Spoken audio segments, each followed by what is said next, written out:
lugar de reunión, Señor, donde estamos. Gracias por la vida de cada uno de nuestros hermanos, Señor. Te pido que seas tú obrando en sus vidas, en sus corazones, obrando en cada uno de nosotros, Señor. Nos ponemos en tus manos, pongo en tus manos este servicio, esta palabra, Señor, que va a ser expuesta. Te pido que los corazones, Señor, la retengan. Echamos fuera todo espíritu contrario, Señor, en nombre de Jesús, todo espíritu de hechicería, de brujería, de todo, Señor, lo que está en contra tuyo. Te damos toda la gloria y la honra en el nombre de Jesús. Amén. Gloria al Señor. Hace unos días, hermano, puede tomar su lugar. Hace unos días, hermano, la pastora tuvo un sueño. Y hay sueños a veces que yo digo que es por cuestión de los tacos. Pero hay otros, hermano, que relacionamos mucho con el Señor.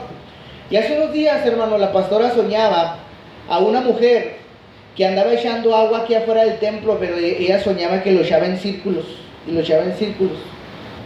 Ese fue el sueño de ella. Se levantó inquieta por el sueño y pues empezamos a orar, ¿verdad? El día de ayer en la kermés, hermano, me tocó ver una señora que andaba echando agua en el parque con un garrafón.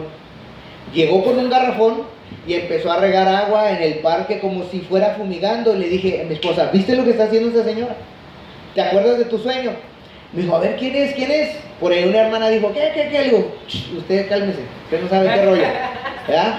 Entonces, vimos eso, hermano. Quiero decirle que hay personas que están en contra de la iglesia. Hay personas que están orando en contra suya, en contra de esta congregación. Si usted viene aquí, hay gente que está intentando deshacer esto. Y está recurriendo a cosas espirituales para deshacer la obra de Dios. Entonces, ayer me llamó la atención que en cuanto vi a la señora, dije, mira, fumigando el parque, pero así se me vino el sueño. Y dije, le dije a esposa, mira. Y ya. Logramos ubicarla, pero bueno, hay que seguir orando, ¿verdad? Y hoy, hermano, quiero hablarle acerca de un tema. Quiero preguntarle, ¿cómo se llamó la predicación del domingo pasado? Para que nuestros hermanos de YouTube sepan cómo está esta iglesia, pastorato no. Alguien más ¿cómo se llamó la predicación del domingo pasado para esos que vienen a aprender a la iglesia? Pues tú ni has venido como 3 meses. Derecho legal.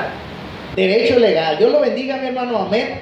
Empezamos una serie de temas, hermano, acerca de lo que es cómo se mueve el enemigo. Y hoy vamos a ver un tema. ¿Alguien se acuerda de la predicación del martes? ¿Cómo se llama?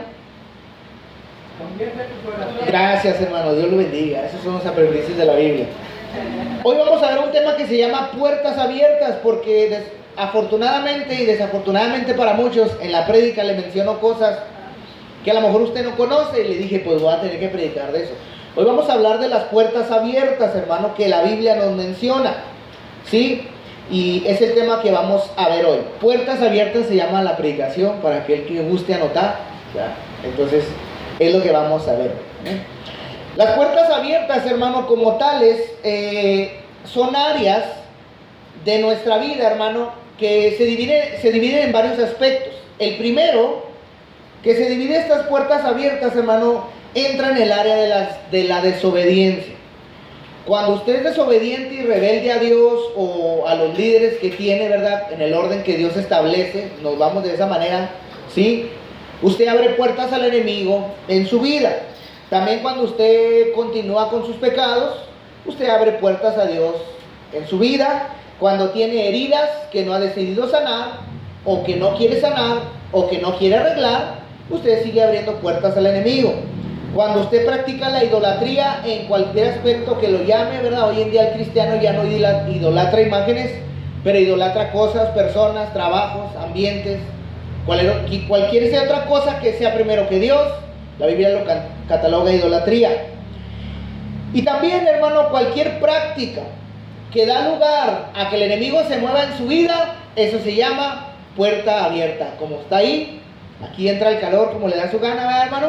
Entra y sale el aire. ¿Por qué? Porque nadie cierra la puerta. Entonces, mientras que la puerta está abierta, el aire entra y sale. Qué buen ejemplo que estaba ahí, ¿verdad? La Escritura, hermano, nos enseña que todos los creyentes debemos estar vigilantes. Hay muchos textos de la Biblia que nos dicen velad. Velad y orad, ¿verdad? Se la voy a rematar ahí. Pero velad significa estar al pendiente, vigilante. La Biblia nos recomienda, Pablo recomienda a muchos hombres de la Biblia, pastores, vigilen, estén alerta a sus situaciones. Entonces la Biblia sí enseña, hermano, que el creyente debe de vivir vigilante, debe de vivir en arrepentimiento. ¿Sí sabía usted? La vida del cristiano es un constante arrepentimiento. ¿Por qué?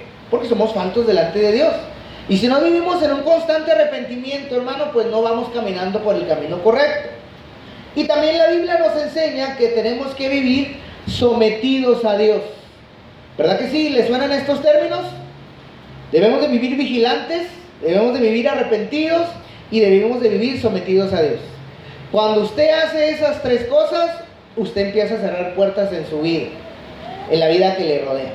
Y vamos a ver algunas de estas cosas que son puertas abiertas para ir viendo en un mejor sentido. La primera parte que vamos a ver es el pecado no confesado. ¿Sí? ¿Cuántos de ustedes pecan? ¿Y cuántos de ustedes pecan pero no confiesan sus pecados? Ah, todos confiesan sus pecados. ¡Qué bueno! Entonces, si usted es de los que no confiesa sus pecados, usted es de los que confiesa, qué bueno, porque ha cerrado esa puerta, ¿sí? La Biblia, hermano, nos enseña que el pecado oculto endurece el corazón de las personas. Si usted tiene su corazón duro, es por esas situaciones que no ha decidido arreglar. Por eso Dios nos pide que confesemos nuestros pecados, porque el corazón se endurece. Entre más tiempo permitamos que esa raíz de amargura, como lo muestra la Biblia exactamente, siga nutriendo, el corazón se va endureciendo y es más difícil llegar a un arrepentimiento, es más difícil llegar a la razón. El pecado nos entorpece el razonamiento, el pecado nos aparta de Dios, el pecado nos esclaviza. Y entre más duramos en esa práctica, más duro se hace el corazón. Y cuando son años de malas prácticas, más duro está el corazón. Los miércoles que hemos estado viendo el discipulado bíblico, estamos viendo o vimos acerca de los creyentes y de los falsos convertidos. Y estuvimos viendo cómo mucha gente está en la iglesia pensando que es creyente. Y lo desglosamos de una manera que creo que nos fuimos con un entendimiento claro, los que asistieron. Amén. Entonces, mucha gente cree estar en la iglesia, pero sigue con un corazón duro. Y pues Dios no puede obrar en los corazones duros. Entonces, el pecado oculto endurece el corazón. ¿Y sabe qué pasa cuando su corazón está duro? Afecta su comunión con Dios. Usted no puede relacionarse con Dios. De hecho, en la Biblia nadie con un corazón duro, con un duro de cerviz, hay varias terminologías que la Biblia usa, incircunciso, no puede tener comunión con Dios, porque el corazón está hecho piedra, está duro. Hay situaciones en nuestra vida que no nos permiten. Entonces, no podemos relacionarnos con Dios. Nos alejamos de Dios automáticamente cuando el corazón está duro. Por eso es importantísimo que usted confiese sus pecados a Dios. Vaya con Dios, yo le he dicho, yo se lo recomiendo. La receta que le da el pastor Adrián es: vaya y hable con Dios sobre esa situación que le incomoda.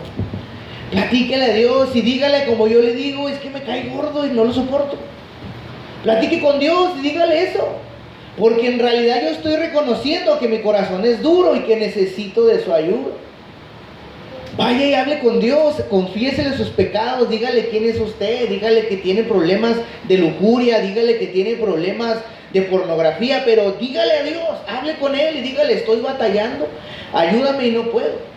Ahora, no se rinda fácilmente, siga insistiendo, siga tocando la puerta acerca de lo que le incomoda. Amén. Hágalo y va a encontrar sanidad. Así la encontré yo. Yo no recorrí otro camino ni hice otras cosas. Esa fue la forma en que yo pude avanzar. Entonces, confiese sus pecados, hable con el Señor, porque el pecado oculto, hermano, eso hace. En Proverbios capítulo 28, verso 13, quiero que vaya conmigo a la Biblia.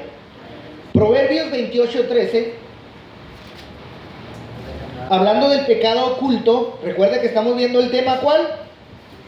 Puertas abiertas. Puertas abiertas. Y la primera puerta que abre siempre es el pecado no confesado. Proverbios 28, 13. Dice la palabra del Señor de la siguiente manera: el que encubre sus pecados, ¿qué le sucede? No prosperará. Mas el que los confiesa y se aparta, ¿qué sucede? Alcanzará misericordia. Ahí está. Así de sencillo es. El que encubre sus pecados no prospera. ¿Qué es encubrir el pecado? Bueno, bueno, no están aquí. ¿Dónde están las telitas de las hermanas de la religión? Pásenme esa, por favor. Gracias. Dios la bendiga. Vamos a decir que esta de aquí es el pecado. Y la Biblia dice que abandones el pecado, ¿no? Pero hay muchos que le buscan una excusa para decir, pues para decir que no tiene nada de malo. Entonces esto es encubrir.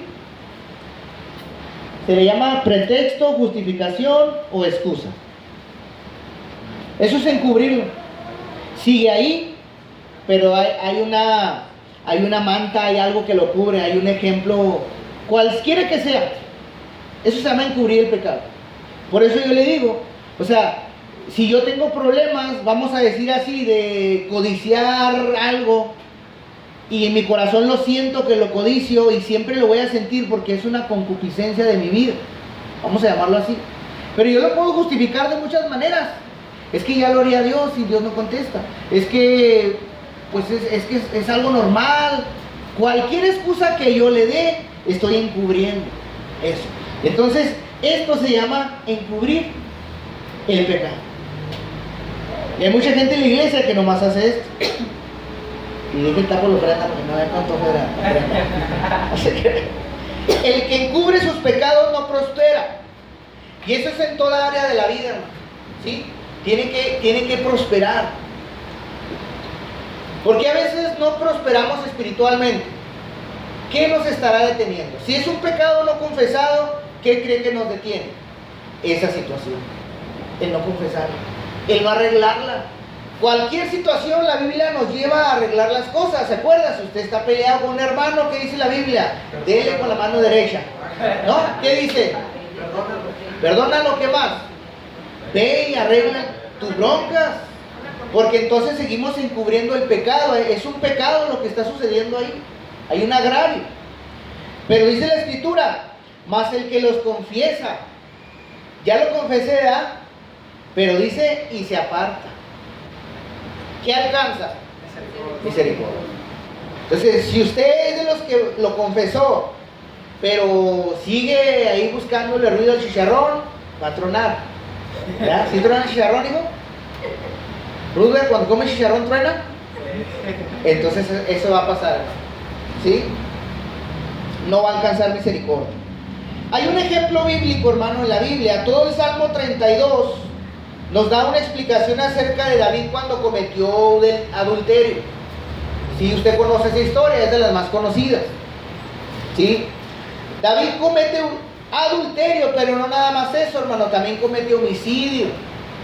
En ese capítulo, mata al esposo de la mujer con la que adultera y trata de encubrirlo, mandándolo enfrente de la guerra como cualquier soldado.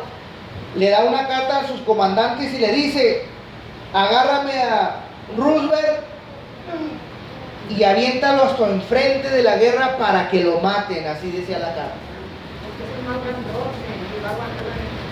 Y lo mandan, hermano, y el otro ahí va sin saber, y pues era su fin. ¿Para qué lo hizo David? Para justificar su pecado, para que dijeran que esa mujer con la que había adulterado, pudiera decir: ya está viuda, me puedo casar con ella. ¿Se fija? Eso es el ejemplo que le doy. A veces justificamos los medios para seguir en nuestro pecado. Es que todos mis hijos llegaron con cervezas y pues... y luego viene helada, dijo la hermana, y sigue escurriendo así, ¿verdad? Que parecen de patas de albañil, dicen por ahí. ¿Ya ha visto las patas de albañil? Ayer había visto las mías. ¿Cómo quedaron? Así pasa, hermano. Ya me está regañando la pastora. Bueno, qué bueno que tengo ahí quien me regaña. Entonces, hermano, a veces justificamos nuestra forma de pecar. Mire, muchos son incrédulos y buscan cualquier información que lleva para justificar su incredulidad. Pero el problema es eso, que somos, o sea, siempre hay algo que justifica el pecado, ¿me entienden? Y eso es a lo que me quiero referir. Pero si usted lo confiesa y se aparta, la Biblia dice, David cometió adulterio y homicidio. Pero en ese mismo salmo, hermano, dice la Biblia que mientras él cayó su pecado no aguantó. y tuvo consecuencias físicas tanto como espirituales, lo dice el texto de la Biblia. Sufrió una angustia espiritual. Y a mí me da gusto, hermano, cuando usted peca y se siente mal, porque eso es una buena señal en usted. Esa es una señal de que el Espíritu Santo está en usted. Tristemente, para el que peca y le da igual, pues, I'm sorry for you, diría el americano, ¿verdad? No eres americano, por eso ¿sí? Cuando una persona, hermano, practica un pecado continuamente y no se arrepiente, abre espacio a la culpa. ¿Usted ha sentido culpa por sus pecados? ¿Sabe por qué la siente? Porque lo sigue cometiendo. Esa culpa viene y se acuerda del nombre de Satanás, que se llama el acusador. ¿De quién? De los hermanos. Usted se convierte en un panal de miel para los demonios. Usted se convierte en un panal de miel cuando usted es cristiano y sigue con esas prácticas. Usted llama la atención de los demonios y dice, hay una casa para estrenar. Agustín iba a decir. Amén. Abre espacio a la culpa y usted se convierte en un esclavo espiritual, porque la Biblia dice que el que comete pecado, ¿qué es del pecado? Esclavo. Es esclavo. Por eso no puede abandonar los vicios ni las cosas, porque es esclavo de cualquier vicio. Es esclavo de la mentira, es esclavo de la lujuria, es esclavo del falso testimonio. Por eso no puede salir de ahí, porque es esclavo espiritual. Y también, ¿qué cree que produce todo esto? Alejamiento de Dios. No puede tener comunión con Dios. Esa es la consecuencia del pecado de Adán y Eva. Fueron apartados de Dios. ¿Sí recuerda que los sacaron del huerto? Dios no les dio una oportunidad, hermano. Fueron inmediatamente expulsados. Eso es lo que ocasiona el pecado en la vida de una persona. Es expulsado de la presencia de Dios. Y la Biblia nos instiga, nos forza, nos pucha a abandonar el pecado de una de otra manera, hermano. Pero parece que esas palabras, pues, batallamos para entenderlas. Jugamos con Dios, jugamos con su presencia. No nos ponemos claros todavía a decidir si decidimos que Dios es nuestro Dios, o yo, o otra cosa. Bendito Dios, decía mi pastor, por el que decida, no, pues yo me voy al mundo, pues gloria a Dios, pues ese ya escogió su Dios. Al menos ese fue valiente. Pero eso sucede, hermano. Cuando practicamos pecado continuamente sin arrepentirnos, abrimos espacio a la culpa, a la esclavitud espiritual y nos alejamos de Dios. Punto número 2. ¿Qué más abre puertas espirituales? ¿Qué es lo que estamos viendo? La falta de perdón y la amargura. Tengo que ser específico con estas áreas porque son las áreas más recurrentes. Son las áreas que más atiendo en consejería. Estos puntos son los que la persona batalla más o donde se recurre más, ¿sí? La falta de perdón y la amargura. El resentimiento. ¿Cuántos han sentido resentimiento hacia alguien? Bueno, el resentimiento se convierte en una puerta para una opresión espiritual. Así son las cosas. Quisiera decirle que no, pero así se mueve el enemigo. Él aprovecha los espacios de debilidad de nosotros. Cuando Jesús tuvo hambre, vino, ¿verdad?, a tentarlo con las debilidades de Cristo. Y cuando tú eres débil en el Señor, pues viene, ¿verdad?, andas bajo espiritualmente, viene el enemigo a meter opresión. ¿Sí? Opresión espiritual. ¿Qué dice Efesios 4:27? La Biblia dice, ni deis lugar al diablo. No le demos lugar a Satanás. Cualquier práctica que esté fuera de Dios no le pertenece a Dios, por lo tanto le pertenece al enemigo. Cualquier práctica fuera de Dios, pues es darle lugar, es ponerle atención. ¿Sí? En ese contexto, hermano, de Efesios 4:27 nos habla de algo bien específico, el enojo. Un texto antes habla del enojo. El enojo le da la oportunidad a Satanás de obrar. De hecho, Rutherford mencionaba un texto el otro día, que en la justicia, en el enojo del hombre, hijo, en la ira del hombre, no obra la justicia de Dios. Está en Hebreos, creo, ese texto de la Biblia. En la ira del hombre no obra la justicia de Dios. O sea, cuando uno está enojado, no vas a obrar de ninguna manera correctamente, absolutamente no, dice la Biblia. La justicia de Dios no obra en Dios. La tuya probablemente sí. pero la de Dios no. Entonces, en este contexto, hermano, de Efesios 4:27, la Biblia nos habla del enojo y de la falta de reconciliación, que es lo que estamos viendo. La falta de perdón y amargura. ¿Amén? ¿Sí? ¿Qué ejemplo bíblico le quiero dar? Bueno, ¿recuerda cuando Caín permitió que sus celos lo dominaran? ¿Y qué sucedió cuando su amargura, su falta de perdón? ¿Qué hizo, hermana? Asesinó a su hermano. ¿Qué cree que nos asesina entre nosotros? La falta de perdón, la amargura. ¿Verdad que eso sigue haciendo efecto en la vida del cristiano? Amén.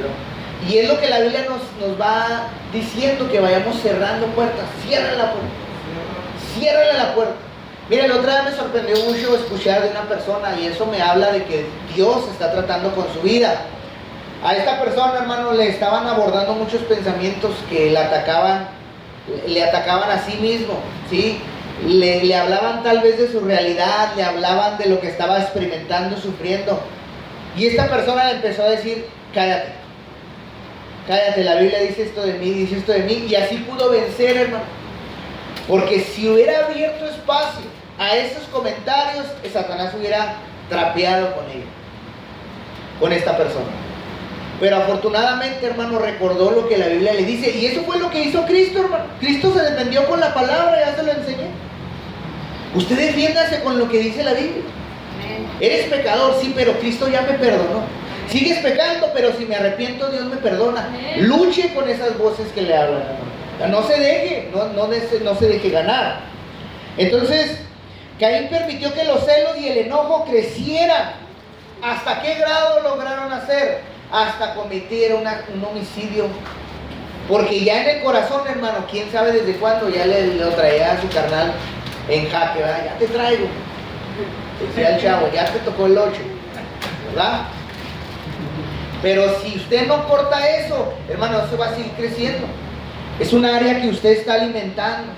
En vez de alimentar la espiritual, está alimentando la carnal, le está dando vueltas al pensamiento. ¿Y por qué diría eso?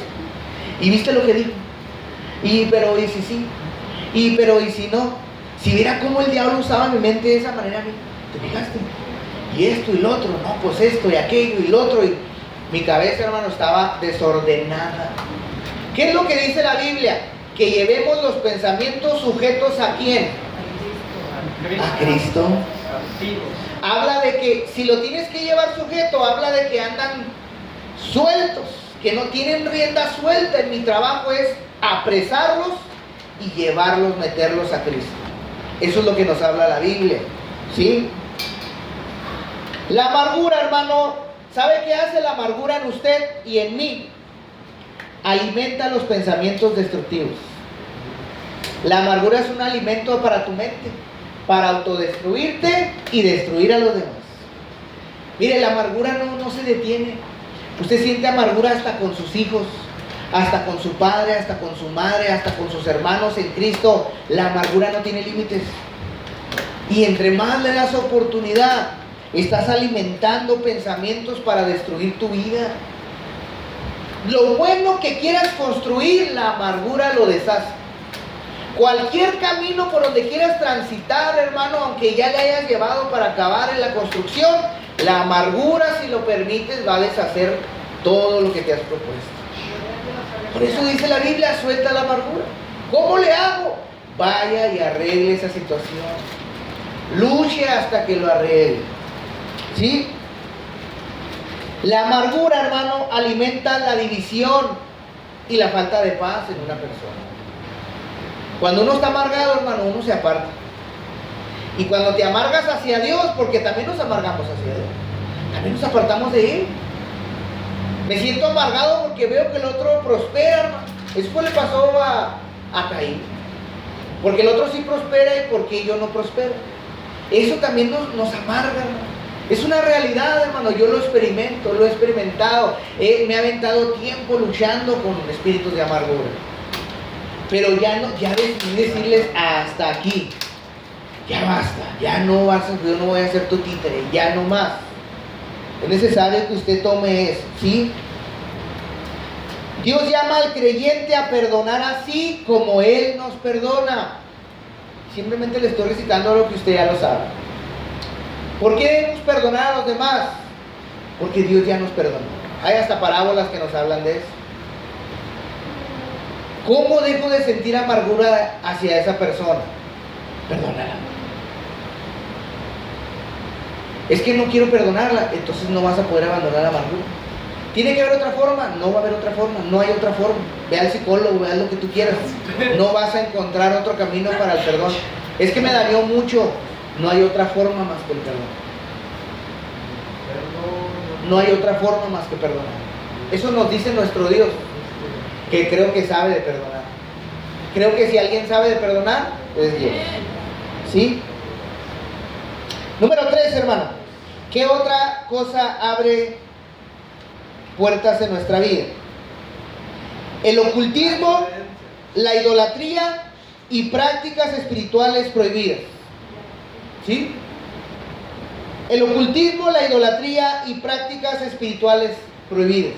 ¿Sabía usted que hay prácticas, mandamientos comunes entre nosotros que practicamos comúnmente, que están prohibidos por Dios, pero que lo seguimos haciendo y Dios por eso nos dice que dejemos tal o cual cosa? Hay cosas que son bien en serio porque tienen una repercusión espiritual en tu vida y no las dejamos de hacer. Mire, por ejemplo, la Biblia prohíbe buscar poder espiritual fuera de Dios. ¿Sí saben? Todo lo que sea poder espiritual, buscar usted poder espiritual fuera de lo establecido por Dios, entra en estos 3 términos: ocultismo, idolatría y prácticas espirituales. Si no lo sabía, ¿sí? Hay muchas formas, hermano. Hay infinidad de cosas que usted conocía antes y quien conoce el tema sabe a qué me refiero. Dijes, coliges, que la medallita, que infinidad de cosas, hermano. Infinidad de cosas. Que la estatuita, que la tarjetita que traigo en la cartera, que los calzones de colores para esto, que los calcetines de la suerte, que todo lo que usted busque poder y suerte fuera de Dios, eso se llama ocultismo y este tipo de prácticas. ¿Sí? Incluso si tiene su playera de la suerte cuando juega el equipo, pues lamentablemente usted anda ahí practicando ocultismo con todo su equipo. Entonces, ¿verdad? Hay unos que no lavan esas camisetas, dicen, para que gane su equipo. ¿Sí? Deuteronomio capítulo 18, verso 10 y 12 nos dice lo siguiente acerca de estas prácticas. Dice la palabra del Señor: no sea hallado en ti quien practique adivinación, ni agoguero, ni hechicero. Ninguna de estas 3 cosas, dice la Biblia, y Dios no le estaba hablando a las naciones ajenas, le estaba hablando a su pueblo. No sea hallado en ti. Es como si Dios buscara, a ver, todos contra la pared. A ver, sáquese todo lo que trae. Le pasa báscula y ándale. Salió con que aquel todavía trae ahí la medalla de no sé qué, ¿no? Vamos a decirlo así. La Biblia dice, no sea hallado en ti. O sea, al pensar que Dios dice no sea hallado en ti, no nos habla algo que Dios busca constantemente. Nos habla algo que Dios nos está revisando, no vaya a encontrar. O sea, Dios está al pendiente de esas prácticas en nosotros, que no las practiquemos. No sea hallado en ti. Es como le dices al nieto, al hijo, no sé, al sobrino, nomás que te vuelva a ver ahí en el parque, vas a ver. Entonces, ¿qué haces tú? Estás ahí al pendiente, se sale el chavalo, que ahí estás pendiente, así está Dios. Espero no encontrar en ti estas cosas que menciona. ¿Sí? Vamos a hablar primero, porque yo les dije, quien practique adivinación. ¿Qué es un adivino, hermano? Si usted no sabe. ¿Cuántos de aquí fueron adivinos antes de ser cristianos? Quiero saber. Diga la verdad, ¿no? ¿Ninguno de ustedes practicó la adivinación? No tienen cara, ¿no? Que practicaban cosas raras, ¿no? Bueno. Por ejemplo, los horóscopos, ahí vamos, o sea, dije que quién fue adivino. O sea, ahorita vamos a hablar, ¿sí? ¿Qué es el adivino, hermano? Un adivino es el intento de predecir cosas. Usted nunca predijo algo sin poder fuera de... Hoy tiene el Espíritu Santo que le dice, que advierte, esto va a pasar. Pero si usted en el mundo era de los que no, si vas para allá te va a pasar esto, y si vas para allá te va a pasar lo otro, la Biblia lo marca como adivinación. Tampoco se vaya al extremo de la experiencia humana, ¿ok? Hay de casos a casos, que el abuelo te dice, pícale ahí, va a salir agua. Tú le picabas, sale agua. Estoy hablando de predecir cosas del futuro, ¿no? Cosas sobre nosotros, para que no se malentienda, ¿sí? El intento de predecir cosas, ¿sí? El intento también, hermano, de descubrir conocimiento a través de prácticas en ocultismo. Hay gente que quería buscar el favor de Dios en prácticas fuera de lo que dice la Biblia. Eso es lo que es adivino. O poderes sobrenaturales ajenos a Dios. Eso es la adivinación. Yo espero que usted no sea adivino, ¿verdad? También, hermano, dice la Biblia, no se ha hallado en ti adivinación ni agogero. ¿Qué es un agogero? ¿Cuántos de ustedes de aquí fueron agogueros o son agogueros? Y ahorita me van a entender por qué. ¿Cuántos fueron agogueros o son agogueros? ¿No? Ahorita me van a entender. ¿Quién creía en las supersticiones? ¿Y quién sigue creyendo? Bueno, pues esos son agogueros. Alguien que cree en supersticiones, que cree todavía siendo cristiano, o que creyó en su pasado, eso se le llama agoguero en la Biblia. Alguien que buscaba señales. Ah, es que tuve un sueño, entonces quiere decir que Juanito se va a embarazar. O Juanita, perdón. Ah, es que esto y lo otro, eso se le llama agoguero. Por eso, ¿quién fue supersticioso? ¿Y quién lo sigue siendo hoy? Siendo cristiano, a eso se le llama agoguero. Alguien que no depende de la totalidad de Cristo, que a base de supersticiones, pues cree que va a evitar un peligro o algo. Por eso dice el Señor, no vaya a encontrar todavía en ti. ¿Qué más es un agoguero? Métodos de astrología. ¿Cuántos? A ver, déjame le pregunto a alguien. Hermana Rosa, ¿qué signo es usted? ¿Alguien sabe qué signo es? Géminis. ¿Qué más? Capricornio. Libra. El pescadito de la India. Bueno, pues todos los que creen en esas cosas son agogueros. Yo soy de Cristo. Amén, así es. Ahora ya dice la Biblia que hay no hebreo, ni griego, ni hombre, ni mujer. Ahora todos, ni libre, ni esclavo. Ahora todos somos de Cristo. Entonces todos los que creen en la astrología y les gusta estar revisando, por ejemplo, a ver qué dice ahora la bruja fulana, cómo me va en el Facebook, cómo me va a ir. Esos son métodos de astrología. Eso es un agoguero. Espero ya no tenga fe en eso, porque entonces se va a meter en problemas con Dios. ¿Sí? ¿Qué más, hermano? Lectura de todo tipo de cosas extrañas. El café, los caracoles, las uñas, las manos, los ojos, los oídos. ¿Qué más leen los brujos? Las cartas. ¿Qué más leen? El tarot. Bueno, pues quién sabe. ¿Qué más? Todo tipo de lecturas, hasta el maestro que trae todo tipo de lecturas para predecir el futuro o algo que va a acontecer, viene de parte de lo que es agoguero. Y Dios aborrece esas cosas. Es como cambiar a Dios por cualquier tontería. ¿Sí? También, hermano, la interpretación de fenómenos naturales. Y yo me sorprendí con esto, ¿no? De hecho, Jesús hay una enseñanza donde dice, ustedes, está el cielo de tal manera y dicen, va a llover. Está el cielo de otra manera y va a llover, pero no pueden interpretar las señales del reino de Dios, se enojan con ellos. Y hay gente que es muy buena, mira, si te fijas, yo lo he escuchado de señores mayores y ya lo creo. Mira, ¿te fijaste que no hay hormigas? Es que va a llover.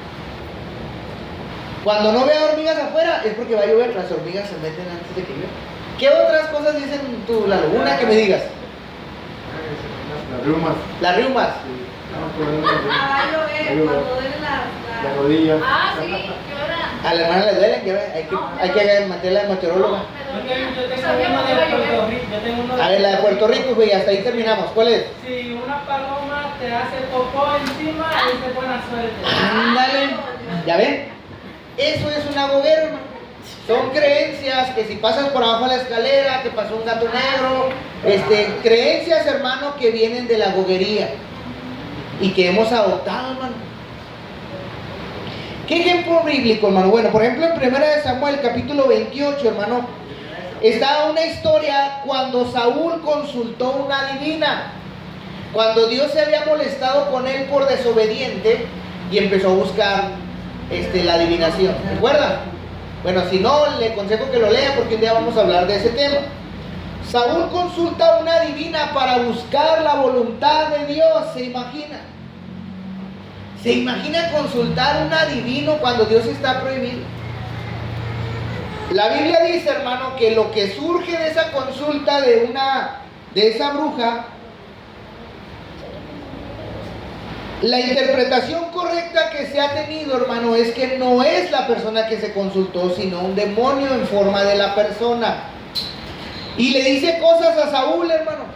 Unas cosas como estas: cuando tú mueras, vas a estar donde yo estoy. Pues sí, en el infierno probablemente, porque al cielo no iba a ir. Saúl estaba desobedeciendo a Dios.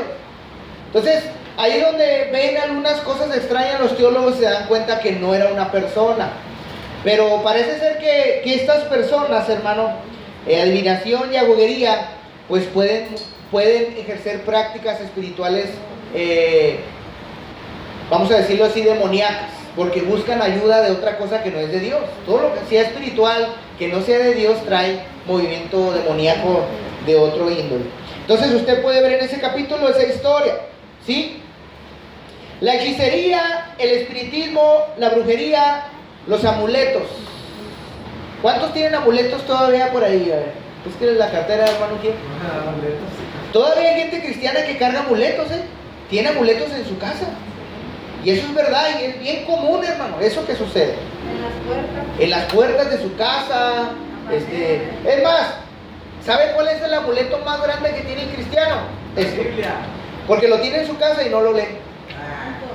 Lo tiene en su casa abierto en el Salmo 23 o en el Salmo 91. Ahí. Es el amuleto que protege su casa. ¿Sí sabía eso? Póngase al tiro. Porque otras religiones lo practican. ¿Verdad que sí? Otras religiones tienen su Biblia ahí, la ponen ahí. Y hoy los cristianos hacen lo mismo.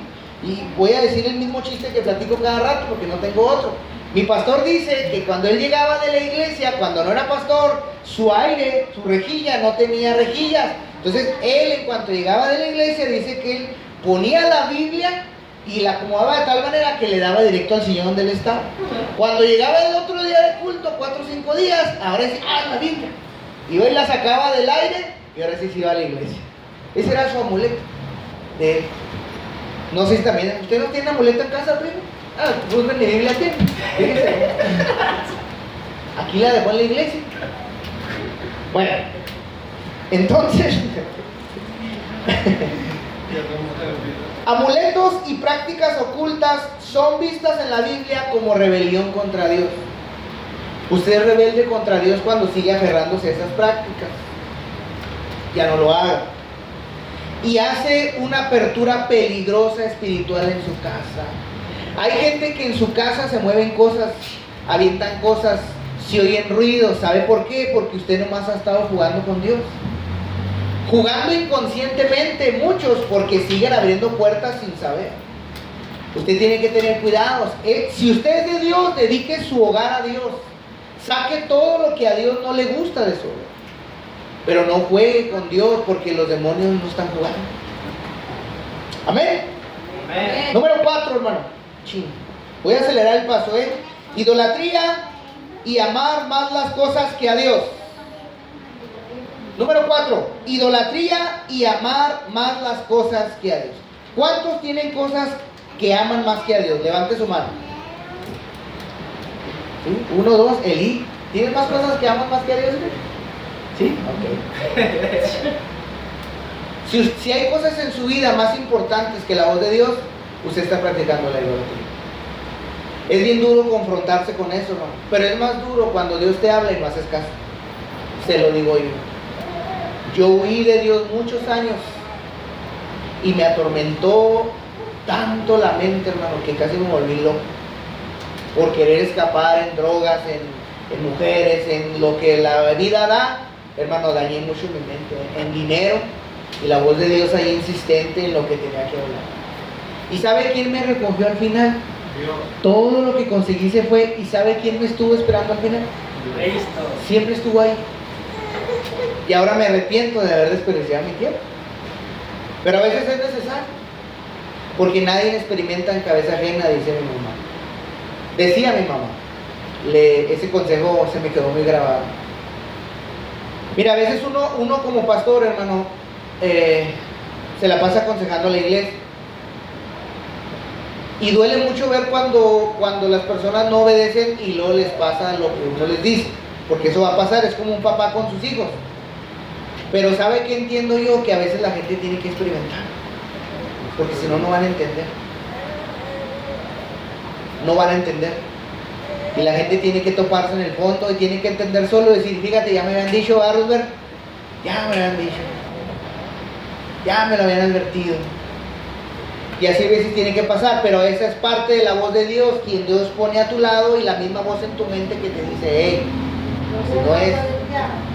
Pero así sucede. La idolatría y amar más que a Dios. Dice Primera de Juan, capítulo 5, verso 21. Hijitos, guárdense de los ídolos, dice la Biblia. Y es Juan el apóstol hablándole a la iglesia. ¿Cómo si la iglesia cristiana no tiene ídolos? Bueno, pues parece ser que sí. Y no nomás es uno, son varios. Y dice Juan, hijitos, guardaos de los ídolos. ¿Qué ídolos? No toda la idolatría, hermano, tiene una imagen, ¿sí? También puede ser cualquier cosa que esté por encima de Dios. Y así es como lo muestra la Biblia. La Biblia dice, amarás al Señor tu Dios, ¿con qué? Tu corazón, toda tu mente y todas tus fuerzas. O sea, ¿con qué? Con todo. Y si lo amo con una parte de esas tres, ¿estaré cumpliendo? No. Estaré cumpliendo a medias. Y si lo amo con dos de esas partes, ¿estaré cumpliendo? Y si lo amo con las tres, Sí, está completo. y si lo amo con las tres, ¿habrá algo más importante que él? No. Esa es la meta de nosotros, amar a Dios con todo. Pero mientras que no lo hacemos, hermanos, estamos practicando, a veces caemos en esas prácticas. Y eso es algo común que sucede en la iglesia. Muy, muy común. ¿Sí? En Éxodo 32, hermano, le quiero dar este ejemplo. Israel construyó un becerro de oro mientras Moisés estaba en el monte. ¿Sí recuerda esa historia? ¿Por qué lo hicieron? Por miedo. ¿A quién adorar? Dijeron. Pues se fue. Tenemos que tener Pero que adorar. se fue Moisés, ¿verdad? Dijeron, no, pues de ahí dice ya, quién sabe qué le pasó a aquel. Dice, vamos a hacer un propio Dios a nuestra imagen que podamos adorar y controlar. Que no nos dé reglas. Un Dios que, ¿verdad? Y eso sucedió, hermano, con ellos. Cuando el dinero, el poder, las relaciones o los placeres gobiernan el corazón, desplazan a Dios del centro de tu vida espiritual. Vuelvo y repito otra vez. Cuando el dinero, el poder, relaciones o placeres gobiernan tu corazón, desplazan a Dios del centro de tu vida espiritual. Por eso a veces Dios es tan insistente en dejarte sin nada. Por eso a veces Dios tiene que preparar a sus siervos de desbaratarles toda su vida para que aprendan que el centro de su vida es Él. Cuando ya aprendan que el centro de su vida es Él, entonces Dios va a ir añadiendo los ladrillos por el camino por donde tú debes de andar, no por el que quieres andar. Eso es lo que no entienden cuando son transformados, ¿sí? Moisés duró, ya le dije este ejemplo otro día, 80 años vagando en el desierto, hasta que se topó con el Señor. Y la primera lección es, quítate las sandalias porque yo soy santo. Si no entiendes eso todavía, tienes que entender que tu Dios es santo y que no tiene comparación con nadie, ni es digno de toda honra, reverencia, y todo lo que seas y le puedas dar, se lo merece Dios. con toda tu alma, con toda tu mente, con todo tu corazón. Amén. Hasta que nos convirtamos en ese vaso útil donde Dios pueda derramar lo que necesita derramar en ti, vamos a poder servirle. Mientras vamos a servirle a nuestra manera. Es que Dios nos confronta y muy duro, hermano. Porque Dios nos va a limpiar, Dios nos va a vaciar. Y cuando no soltamos nosotros, Dios tiene que meterse a destruir los ídolos que tienes en Egipto, tu corazón. Dios tiene que entrar a destruir de uno por uno, de uno por uno, de uno por uno. Y no te lo va a destruir de manera bonita, te va a doler porque lo va a arrancar. Se lo digo por experiencia, lo que yo le hablo es algo que yo ya pasé en un transcurso de mi vida. Los ídolos tienen que caer. Hasta cantamos los muros caerán, pero nomás cantamos, pero no, ni un ladrillo le quitamos. No cantamos. Entonces, son pequeños detalles, hermano, que le tengo que pasar al dato que usted tiene que aprender. Número 5, la inmoralidad sexual. Los pecados sexuales, hermano, afectan directamente a tu cuerpo, ¿sí? En enfermedades y en otras cuestiones, hermano, no nomás enfermedades. Y también a tu espíritu. Es por eso que la Biblia prohíbe la fornicación o toda inmoralidad sexual que haya de cualquier índole, pornografía, masturbación, tocamientos, cualquier cosa que tenga que ver con cualquier sentido de nuestro cuerpo acerca de la sexualidad, es una inmoralidad sexual. La única permitida es dentro del matrimonio, ¿sí? ¿Qué sucede con esto, hermano? Afecta profundamente nuestra vida. ¿Sabía usted, hermano, que eso sucede en estudios que hace las cosas que se dedican a la sexología? Probablemente usted conozca lo que le quiero hablar. Es acerca de que cuando usted tiene intimidad con una persona, prácticamente usted tuvo intimidad con todas las personas que esa persona tuvo. ¿Alguien ha escuchado eso? Si no lo han escuchado, es real. Si usted tiene sexualidad con alguien, es como si se hubiera metido con las personas, con las otras personas que tuvieron sexualidad, sean hombres y mujeres, que usted no sabe qué hizo en el pasado esa persona. Cuando usted se relaciona con ella, es como si usted hubiera tenido intimidad. En el área sexual, en la transmisión de infecciones y en todo ese tipo de cosas, así es, ¿sí? Entonces, pero en el área espiritual, hermano, también sucede lo mismo. La Biblia dice que cuando dos personas se unen, ¿qué sucede? Se hacen una sola carne, en lo espiritual y en lo físico. Cuando usted se une a una persona, todo lo que esa persona espiritualmente trae cargando, sea bueno o sea malo, se viene a su vida, se entrelazan en un solo ser.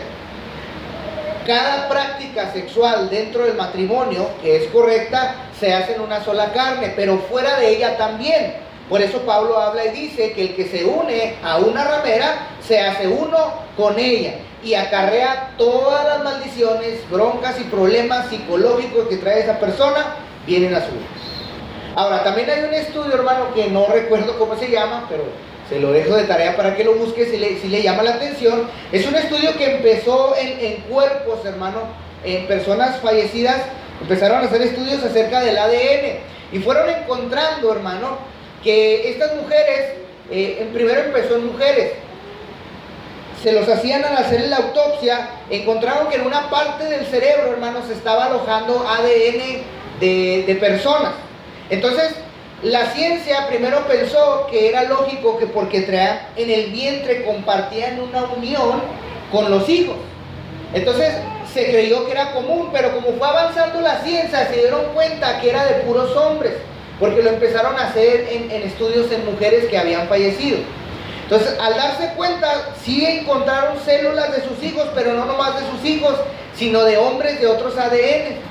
Y ya lo empezaron a hacer en gente viva y se dieron cuenta que cada persona con la que has tenido intimidad se almacenan células en las mujeres y en los hombres que nos afectan psicológicamente y mentalmente porque dejan una parte de nosotros, se queda en la persona. Estoy hablando de ciencia, búsquelo porque no me acuerdo cómo se llama ese estudio, pero es un estudio real. Y por eso, ¿sabes qué? Por eso con los años no olvidas a esa persona. Por eso sigues teniendo atracciones y te recuerdan esas cosas, porque hubo una unión sexual, hubo un sello que se quedó ahí. Por eso tienes sueños pensando en aquella persona, por eso, porque hay células de esa persona viviendo en ti que se van a quedar hasta toda la vida. Por eso dice Dios, cásese con una sola persona y sea con la misma, para que los dos sean una sola carne, porque si no, dijo Pablo, te unes a alguien que andaba revuelto por ahí, pues te unes a esa persona y se hace una revoltura, y de ahí vienen problemas, hermano, fuertes a nuestra vida que la psicología no logra resolver, que no las entienden porque no creen en lo espiritual y no las puede resolver la psicología, porque son problemas que nosotros mismos nos acarreamos. Esto es muy interesante porque es muy profundo esto, hermano, esto que le hablo, pero es con base científica y bases bíblicas. Por eso Dios nos habla de esto desde hace mucho. Puertas abiertas, hermano, ¿sí? 1 Corintios 6:18 dice la Biblia, huye de la fornicación. ¿Sí saben lo que es huir? Si aquí empezara a temblar, hermano, como Dios nos ayude a los hermanos de Venezuela y a todo el pueblo de Venezuela, y en todos lados empezó a temblar, hermano, no más ahí. Dios nos ayude. Si empezara a temblar aquí, hermano, con la estructura que tenemos, ¿usted qué es lo primero que haría? ¿Y por qué no huyes de la fornicación? Es la pregunta. ¿Por qué si corres por tu vida en un peligro? ¿Por qué si vienen los del otro barrio sales corriendo de volada? Pero ¿por qué no huimos de la fornicación? ¿Por qué no? ¿No será un peligro para nosotros? Pues la Biblia lo considera que sí. La Biblia dice, huye. ¿Qué ejemplo le quiero dar? Bueno, ¿se acuerdan cuando Sansón perdió su fuerza? ¿Saben por qué la perdió? Porque le cortaron el pelo. ¿Quién más? Porque cuando se unió con Dalila, hermano, cuando desobedeció a Dios a ir a buscar a una mujer de otro pueblo, ¿sabe qué pasó en su mente de él, hermano? Perdió el discernimiento y dirección espiritual. Pierdes el orden que Dios quiere darte, porque empiezas a jalar lo que la otra persona cree, piensa y opina. Se hace parte de ti, porque no solamente te dice con palabras, sino hay una unión espiritual. Eso le pasó por unirse con Dalila. Usted sabe que su historia no terminó muy bien. La inmoralidad, hermano, produce una esclavitud en nosotros, como cualquier pecado. Produce culpa, produce destrucción familiar y produce un debilitamiento espiritual. Cuando usted está en pecado, hermano, y no puede avanzar en otras áreas porque usted está amarrado acá. Si usted siente culpa, usted sabe que no se puede parar a hacer ciertas cosas. Entonces ahí está amarrado, está encadenado. Ese pecado, el pecado inmoral, lo tiene atado. Usted no avanza, no puede avanzar, la culpa no lo deja.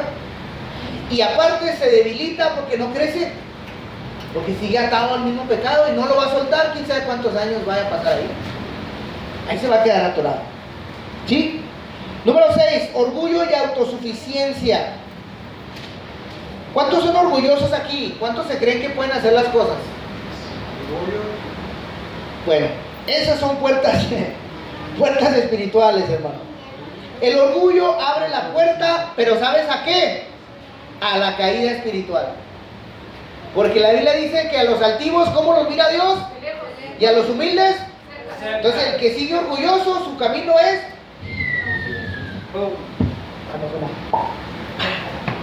Ese es el cristiano que es orgulloso, ese es el final que le queda. Empieza para abajo, en vez de, no, va para abajo, y a ver hasta dónde topa.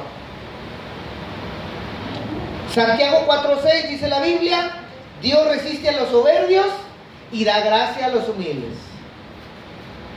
Dios resiste a los soberbios, les pone resistencia.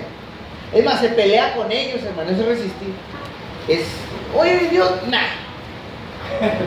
Mira, Señor, que estoy ocupado. Eso es resistir. La Biblia dice que nosotros resistimos al Espíritu Santo. Es cuando nos habla, hijo, ve para allá. No, yo creo que así no debe ser. Le resistimos. ¿Sabes qué hace Dios? Hace lo mismo. Dios resiste a los soberbios. ¿Cuántos son soberbios aquí? Levante su mano si es soberbio, porque entonces quiere decir que tiene un enemigo, se llama Dios. Más vale que se vaya arrepintiendo. Pero da gracia a los humildes. ¿No se han fijado a esos hermanitos que pues a veces no dan una, pero son humildes, y cómo Dios los bendice? Y cómo al soberbio le dice uno, pero ¿cómo? Pues si ni ora, pues si ni esto. Me estoy viendo en un espejo. Pues si ni. Pero tiene gracia, hermano. ¿Y tienes suerte? No, suerte no, si usted anda de agogera, hermano. Tiene gracia. Tiene la gracia de Dios, porque mire, hermano. ¿Quiere que le diga cómo son los humildes? Le voy a dar una lista, a ver si no cae usted. Mire, ni se levanta a orar, se levanta a la hora que quiere, no es responsable, todo le sale, nada le sale bien, pero cómo le sigue Dios dando cosas, le sigue dando gracia, le sigue multiplicando. ¿Por qué? Y el soberbio, no, hombre, hermano, no, habla lenguas, ¿verdad? Sí, muy serio. ¿Sabe qué, hermano? Creo que el soberbio, los que somos soberbios, necesitamos una gracia tanto de humildad, que por eso a veces Dios nos pone personas en el camino, para que aprendamos de ellos. Y a los humildes, pues que se hagan poquillos soberbios, agarren la onda poquillo. El soberbio no quiere soltar, ¿verdad? Nabucodonosor, hermano, dice la Biblia en Daniel capítulo 4 que se exaltó a sí mismo y fue humillado por Dios. ¿Sí? Cuando una persona deja de depender de Dios y se exalta porque cree que Él puede hacer las cosas por sí mismo, pierde sensibilidad espiritual. Por eso usted debe de estar buscando la voluntad de Dios. Usted tiene que buscar la dirección de Dios. Yo he caído en el error de actuar en mi propia imprudencia sin contar con Dios. Asumo que Dios está de acuerdo conmigo porque creo que es lo mejor para mí, porque yo lo he hecho. Asumo que es una buena dirección. Y como todo se va ordenando, parece que todo va bien, pero ¿realmente será la dirección de Dios? Entonces, por eso tenemos que caminar en eso, depender de Dios. Cuando dejamos de depender de Dios, nos exaltamos, perdemos sensibilidad espiritual y la dirección de Dios. Porque a muchos Dios ya nos está hablando qué va a hacer, pero vamos, somos como Jonás. El rato nos va a volver a aventar el peso otra vez para atrás. Y no nos va a gustar. Pero por eso usted tiene que buscar dirección de Dios, sensibilidad espiritual. Y por último, hermano, número 7, desobediencia continua. ¿Cuántos entran en esta lista? ¿El hermano Luis? Bueno, yo pues, le haría así porque... Sí, no, pero bueno, si lo sigo haciendo es lo mismo. ¿Qué es la desobediencia continua, para que sepa? Es persistir en la rebelión, endureciendo el corazón. Es saber que tienes que hacer algo y no hacerlo porque no quieres. ¿Sí, Ángela? ¿Sí conoces eso, lo que es la rebelión? No. Ahí te va. Es persistir en la rebelión, es hacer duro el corazón. Es aunque sabes que lo tienes que hacer, no lo haces por Pancho y sus pistolas. Ándale, hermano, sacó la pistola, espérese, ¿no? ¿Sí?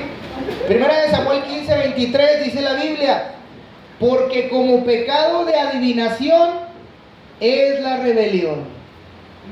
Ya ve que estamos hablando de los adivinos, de los agoreros, de los hechiceros. Porque como pecado de adivinación es la rebelión.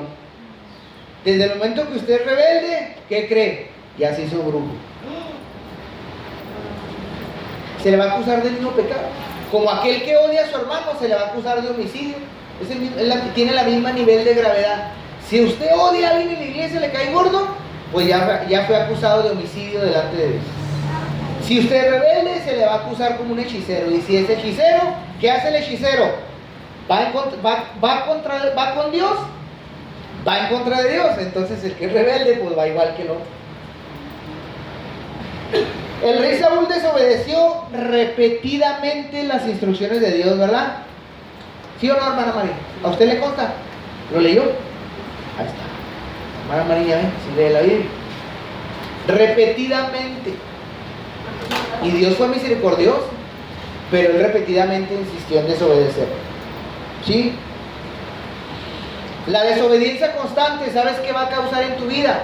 Va a apagar la voz de Dios. Va a llegar un momento en que Dios ya no te va a hablar. ¿Se acuerda que Saúl, por qué creen que fue que a buscar a la divina? Porque Dios ya no le contestaba. Si Dios ya no te contesta, pregúntate cuántas veces te habló y no le hiciste caso. La Biblia dice no apagues al Espíritu. La Biblia dice no contristes al Espíritu. Yo estoy a la puerta y llamo. Si alguno oye mi voz, me abre, cenaré con él y él conmigo. O sea, Dios siempre nos está hablando, pero cuando usted hace caso omiso, va a haber un momento en que Dios se va a sentir triste, hermano, y te va a dejar de hablar. ¿Por qué? Porque es Dios, hermano, es una persona, y Él nos está mostrando cómo es Él, quién es Él, y qué le molesta y qué no. Es un ser, y Él nos muestra quién es Él. ¿Cómo cierro estas puertas espirituales, hermano? Lo primero que usted tiene que hacer es tener arrepentimiento sincero. Y en la clase del discipulado hablamos del arrepentimiento sincero. Lo vimos con un ejemplo de la Biblia. Usted tiene que arrepentirse sinceramente. Tiene que arrepentirse y dejar de hacer lo que hacía, porque si lo sigue haciendo no es arrepentimiento. El arrepentimiento se muestra con los frutos. Es que como que no entendemos lo que es remordimiento y arrepentimiento. Arrepentimiento es una palabra que nuestra mente asume que pensamos que es una actitud o un sentir. No, es un cambio total. Es una evidencia de cambio, eso es arrepentimiento. Quien no muestra arrepentimiento es alguien que no ha decidido cambiar. Remordimiento es algo que siento que, ay no, pues no debía haberme aventado esa caguama, pero bueno, ya Dios sabe. ¿Sí? Pero el remordimiento es no me la vuelvo a tomar.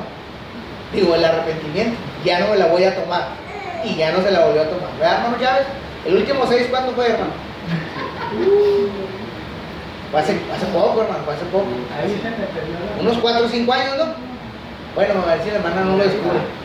Bueno, se acabó el 6. Que lo duraba toda la semana, digo, aparte. No, entonces no es muy buen tomador. Pero bueno, ¿sí? Primera de Juan 1:9. Si confesamos nuestros pecados, Él es fiel y justo para perdonar. Así de fácil es, hermano.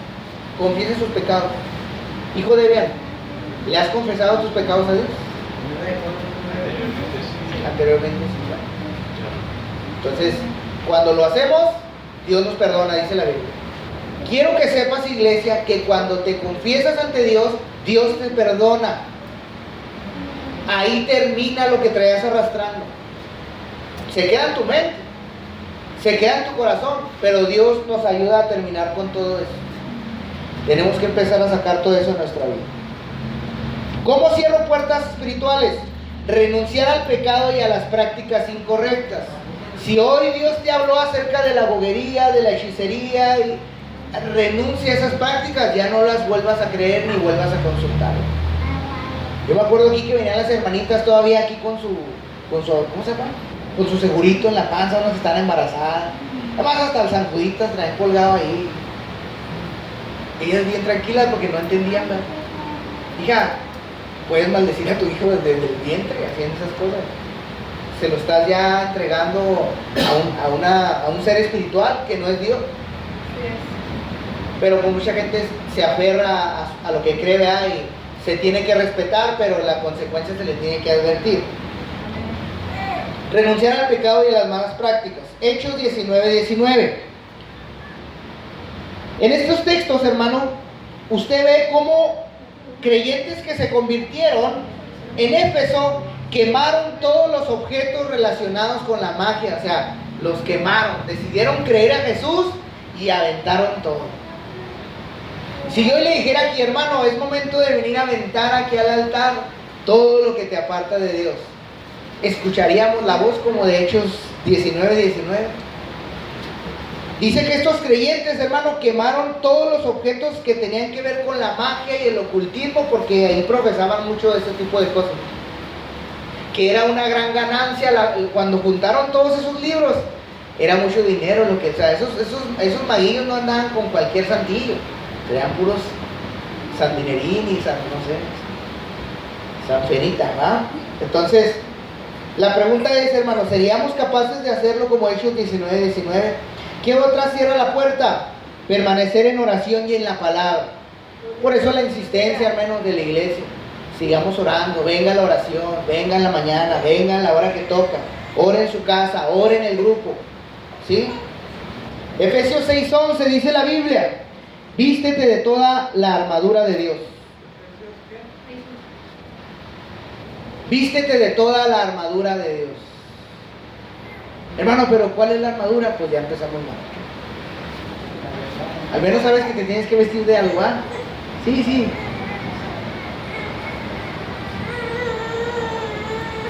Y ya con esto voy a cerrar, hermano. No todos los problemas que atravesamos, hermanos, son causados por demonios. Y ahí es un problema que tienen las personas. Buscan un culpable. A veces dicen que es el diablo. A veces dicen que es un ataque espiritual. A veces dicen que es la maldición generacional. A veces dicen que somos nosotros. Pero siempre tratamos de buscar un culpable para detener las malas prácticas. No todo es espiritual lo que nos aborda. Pero ¿cómo lo diferencio? Dirá alguien, ¿verdad? Hay consecuencias naturales de nuestro pecado. Sí, o sea, que mi esposo me es infiel, pero una bruja me dijo que lo embrujaron. No, se crea esas cosas seguramente. Es infiel porque es infiel. Lo trae en el corazón. Ah, pero es muy bueno echarle que una señora, que dice la del video ante tiempo atrás, una buena, trabaja contigo. Sí, ¿ya? ¿Sí vieron ese video? ¿Ya? Ese comercial, ¿sí se lo aventaron? Bueno. Hay luchas emocionales también en nosotros, hermano. Hay un desorden, desequilibrio hormonal, emocional, y a veces causa situaciones. No todas las cosas son espirituales. También vienen pruebas a nuestra vida, y eso es verdad. Y también hay decisiones humanas, hermano, nosotros. Pero ¿cómo vamos a diferenciar una cosa de otra? Si no nos metemos con Dios, jamás vamos a saber qué es lo que nos está abordando. Y si no recordamos la prueba pasada de cómo salimos, porque descuidamos nuestra vida, apenas la libramos y la descuidamos, y luego viene otra prueba y a veces dice uno, pues ya no sé ni de dónde viene tanta cosa. Lo que se trata de todo esto, hermano, es que usted se enfoque en acercarse a Dios, de que sea ataque del enemigo, sea ataque emocional, sea cualquier ataque que venga a prueba su vida, usted se enfoque en Dios, para que cada cosa, sea del enemigo, sea demoníaca, sea brujería, sea lo que venga, usted viva obedientemente en lo que te ataque. Cualquier enemigo que te ataque, lo puedas sostener. Y no busquemos al brujo, o al mago mayor, o a ver quién nos ayuda a combatir. No, la obediencia a Dios. ¿Sí? La hermana sí sabe, perdóname, disculpen. Se trata de permanecer firme en la fe, hermano. No importa si es una prueba del enemigo. No importa si es una prueba que trajo Dios. No importa si mi corazón me quiere jalar para afuera. No importa si traigo un problema en mi mente emocional. Se trata de obedecer a Dios en todas las áreas de nuestra vida. De eso se trata. No de buscar culpables y excusas. Y también, hermano, no viva con miedo al enemigo. No le tenga miedo. A veces no le tenemos miedo al enemigo, sino a las pruebas que se levantan. Porque a veces no nos queremos levantar porque suceden cosas difíciles. Amén. ¿Me ayudas con el celular por ahí, pastor? Ahí, ¿me ayudas? Póngase sobre sus pies, hermano. Amén. Entonces, solamente después de hablar esto, hermano, yo le quiero decir algo. Sea la situación que sea, la conozca, la desconozca, o busque la dirección de Dios, o busque la dirección espiritual de alguien en su vida. ¿Me ayudas con el video, por favor? Sí, me conecto.